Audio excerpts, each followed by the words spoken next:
కూటమి నాయకులు స్వార్థ రాజకీయాల కోసం కల్తీ నెయ్యి పేరుతో వెంకటేశ్వర స్వామిని రోడ్డెక్కించడం దారుణమన్నారు. వైసీపీ నేత ధర్మాన రామ్మోహన్ నాయుడు చంద్రబాబు పవన్ కళ్యాణ్లకు మంచి బుద్ధి ప్రసాదించాలని శ్రీకాకుళంలోని వెంకటేశ్వర స్వామికి 108 కొబ్బరికాయలతో పూజలు చేశామన్నారు.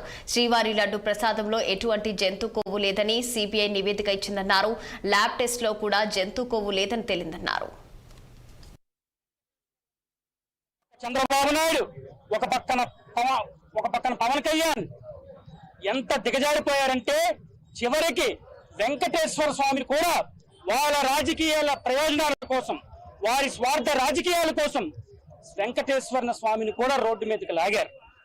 లడ్డూలో, శ్రీవారి ప్రసాదంలో యానిమల్ ఫ్యాట్ లేదు, ఎటువంటి కొవ్వు పదార్థాలు లేవు అని నివేదిక ఇచ్చింది.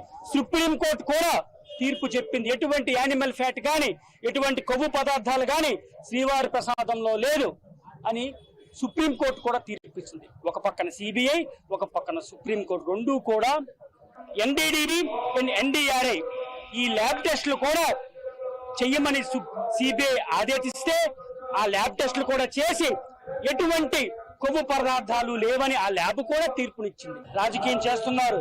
ఈ రోజున శ్రీవారు తప్పనిసరిగా ఎవరైతే శ్రీవారి లడ్డూని అప్రతిష్ట పాలు చేశారో ఈ కూటమి ప్రభుత్వానికి శ్రీవారు తగిన బుద్ధి చెప్తారని నేను హృదయపూర్వకంగా నమ్ముతున్నాను.